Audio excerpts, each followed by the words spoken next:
Honorable Chancellor of the Judiciary, Honorable Prime Minister and Leader of the House, members of the Diplomatic Corps, Honorable Leader of the Opposition. I'm sorry, I didn't see you. No, I just gave it, sorry.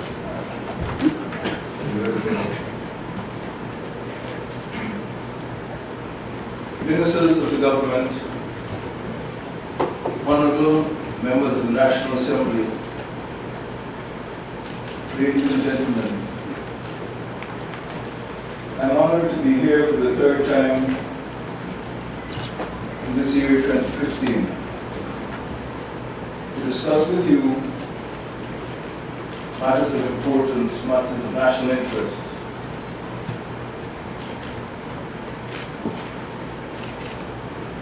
I start by reminding Mr. Speaker that the Constitution of the Republic of Guyana defines the territory of the state. Guyanese today inherited that territory from their progenitors.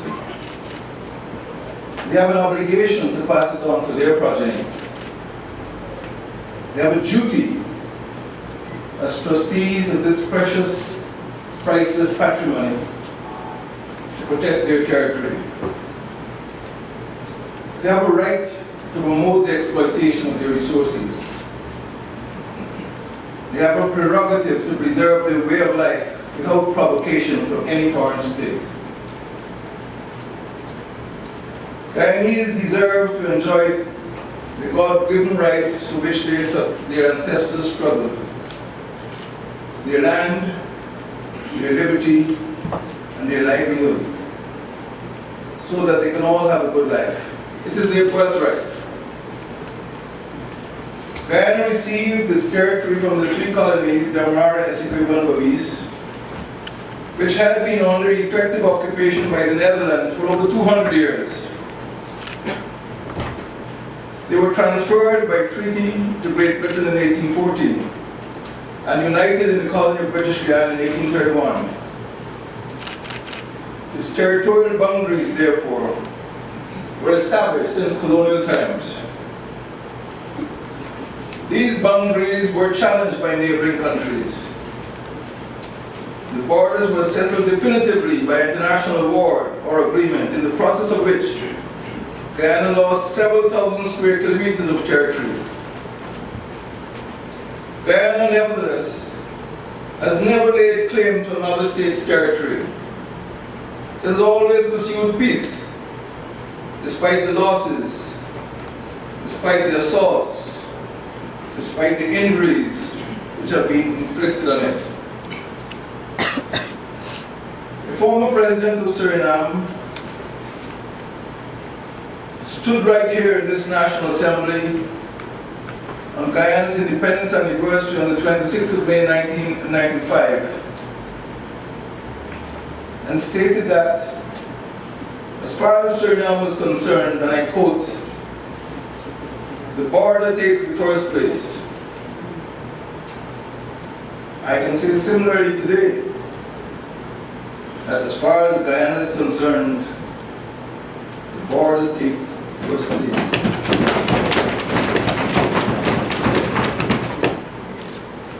Guyana today faces threats to its territory which are similar to those that it faced 50 years ago, just as it was about to gain independence for its people.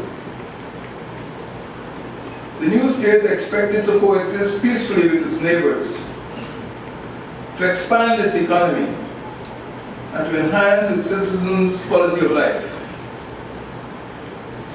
The prospect of peace on its borders and the promise of progress in exploiting its full potential in the hinterland soon faded. The first jolt came when its western neighbor, now called the Bolivarian Republic of Venezuela, which claimed 159,500 square kilometers of the western Essequibo. This area represents nearly 3/4 of our land space.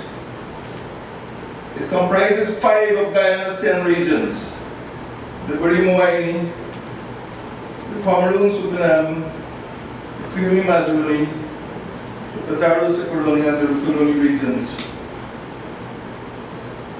The Venezuelan National Armed Forces seized the 7-kilometer square Ancoco Island in the Kuyuni River in October 1966, Guyana's independence year, and has remained in illegal occupation ever since.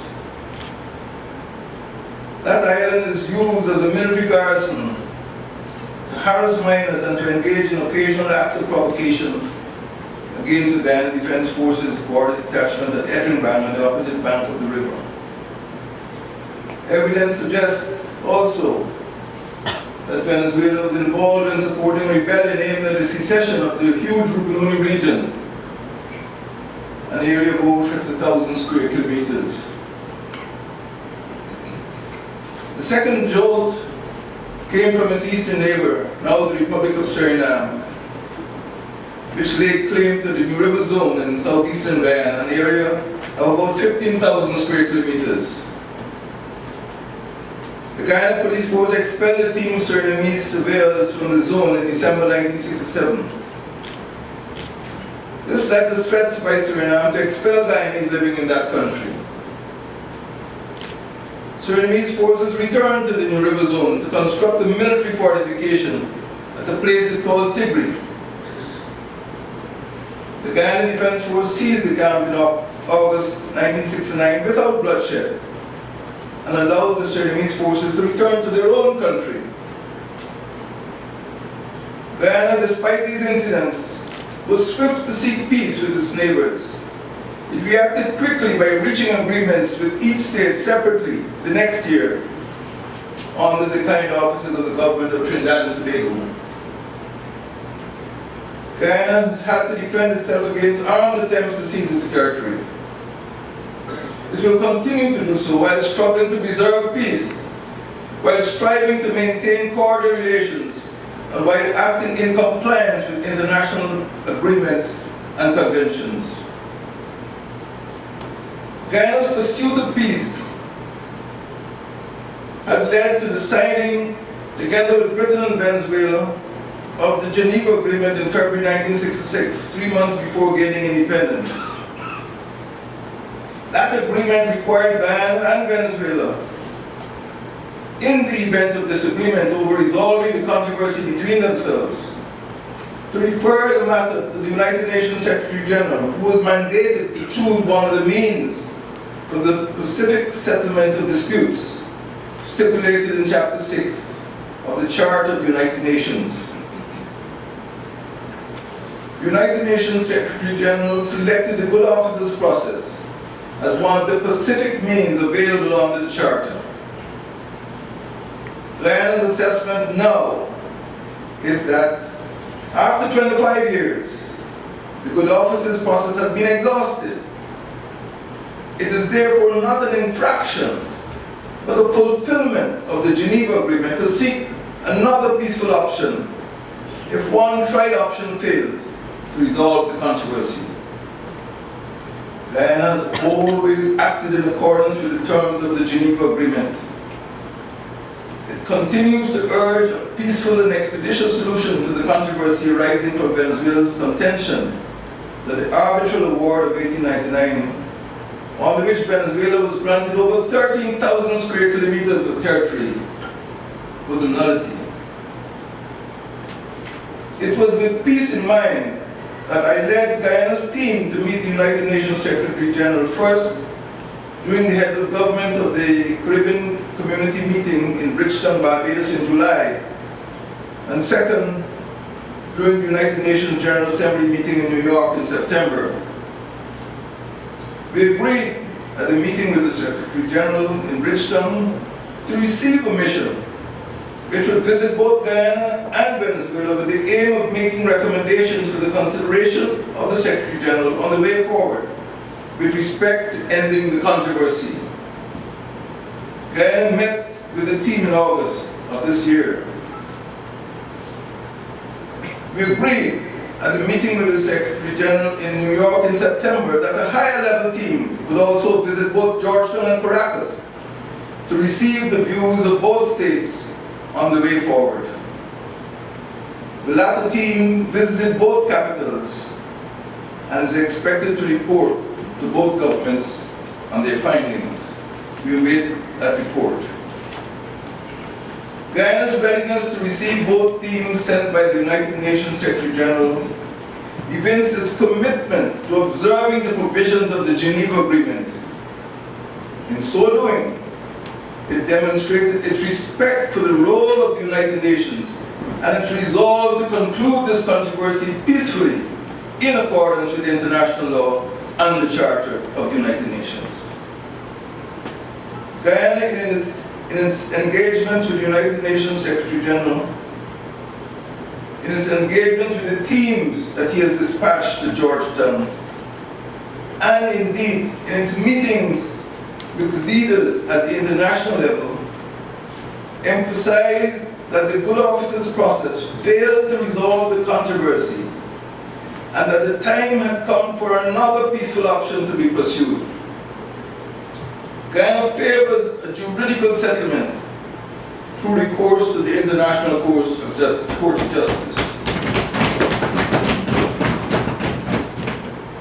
Guyana's decision to select another one of the options available under the Geneva Agreement, therefore, was wholly consistent with that agreement's object and spirit. The recourse to the juridical process as a final and binding means of resolving the controversies provided for by the provisions of the agreement. Guyana has done nothing which can be regarded as being in breach of the Geneva Agreement.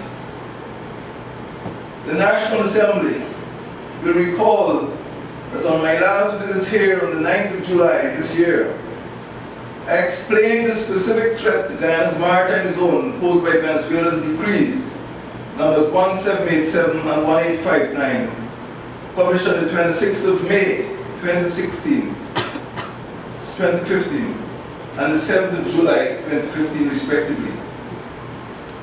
We denounced that threat and detailed the action that our administration had taken up to that point in response. Guyana called on the summit of the Common Market of the South, Mercosur, held in Brasilia on the 17th of July 2015, to continue its vigilance to safeguard the sovereignty and security of small states in South America and for the continent to be a zone of peace. The ministerial group of the 53 states of the Commonwealth of Nations on the 24th of September 2015 issued a statement in which it iterated, and I quote, the unequivocal and collective support of the Commonwealth member governments to the maintenance and preservation of Guyana's sovereignty and territorial borders in accordance with the 1899 Arbitral Award, the upholding of the rule of international law, and the resolution of conflict and differences by peaceful means, end quote. Venezuela for 25 years has been able to apply that pressure with impunity and in spite of the existence of the good offices process. Venezuela's aim has been to obstruct Guyana's development in spite of the so-called bilateral dialogue. The foreign ministers of both countries engaged in dialogue in the wake of the incident of the 10th of October 2013 in which the Venezuelan naval corvette the Yacuana expelled the Technic Verdana, a petroleum exploration vessel, unarmed, from Guyana's exclusive economic zone. The vessel, however, never returned to continue its work. The investors, as well as others, were scared into inactivity by the Venezuelan aggressive naval action. Mr. Speaker,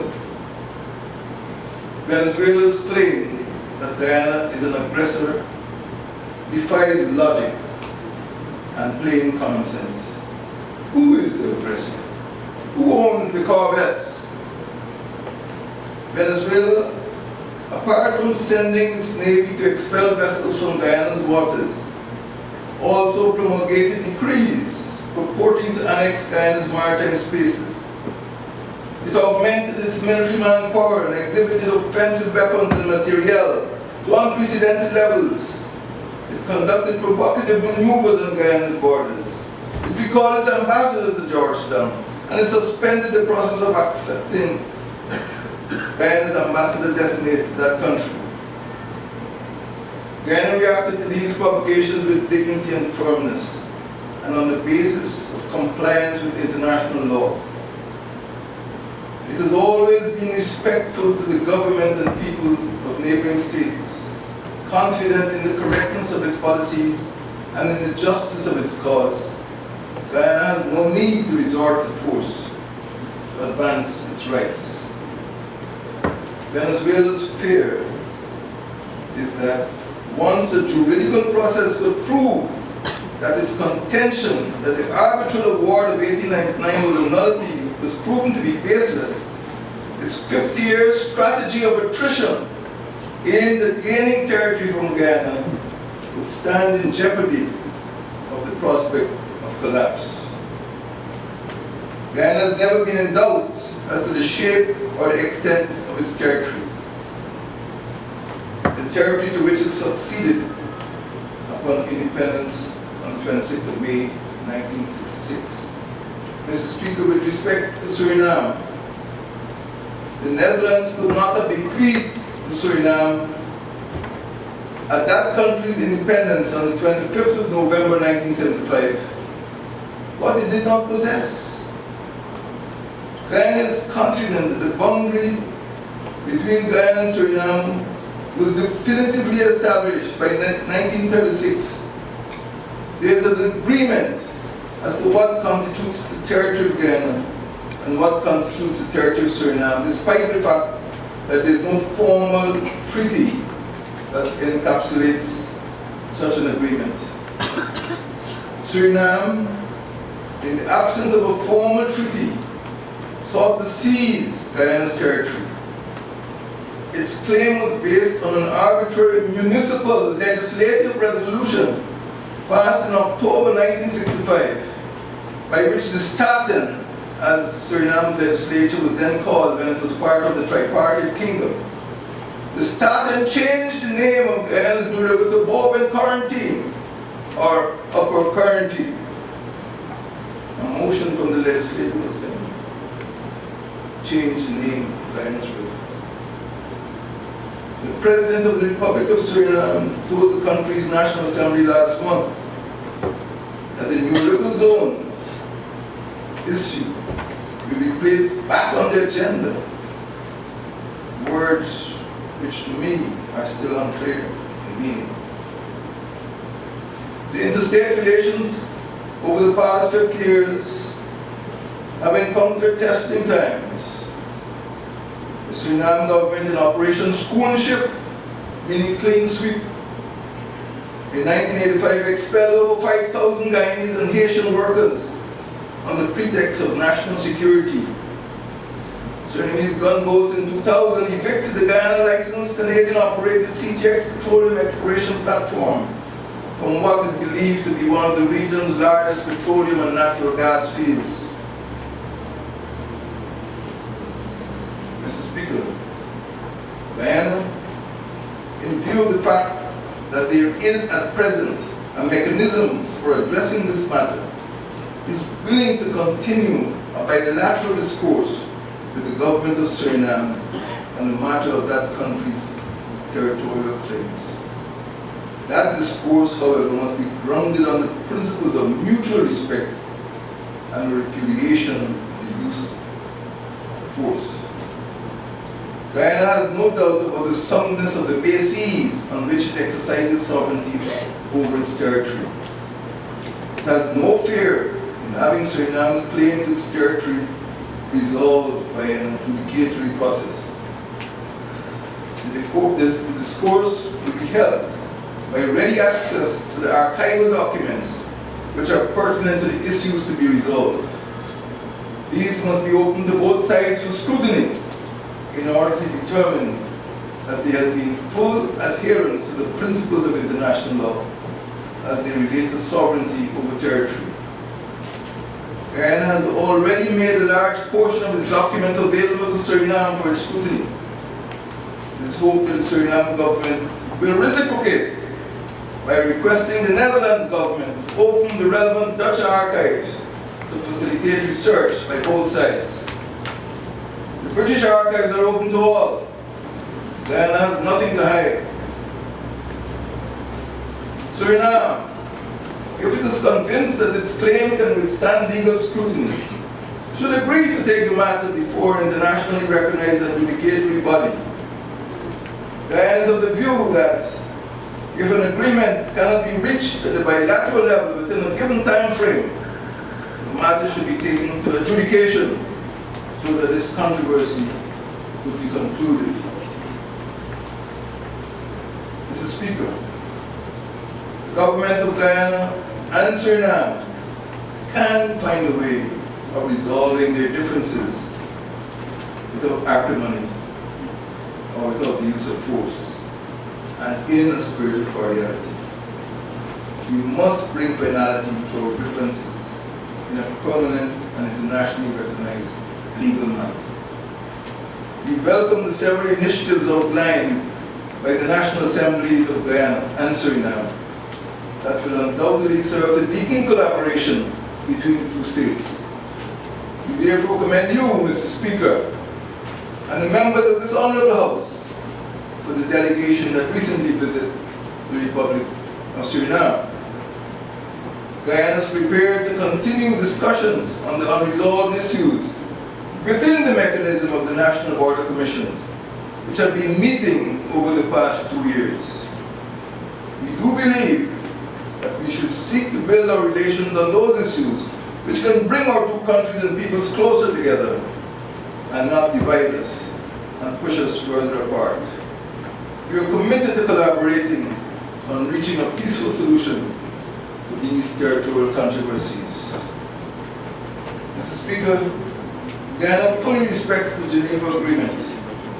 We await the results of the Secretary General's determination in the wake of the visits of his teams to both Venezuela and Guyana. We shall continue to work with both the Bolivarian Republic of Venezuela and the Republic of Suriname to make our region a more peaceful and prosperous place and to pursue cooperation agreements, but not to the detriment of our territorial integrity and our sovereignty. Guyana has never and will never violate any international treaty to which it is party. This country has no intention of displaying aggression towards its neighbors, and it never has. It will continue to work to bring about a peaceful solution to the controversies with Venezuela and Suriname.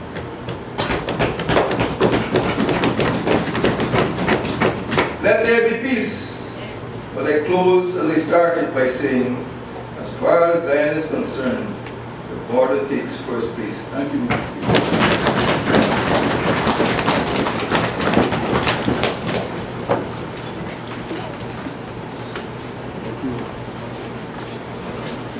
Mr. President, on behalf of this House, I'd like to express our gratitude to you for visiting and speaking to us on a matter which is a major moment to all of Guyana.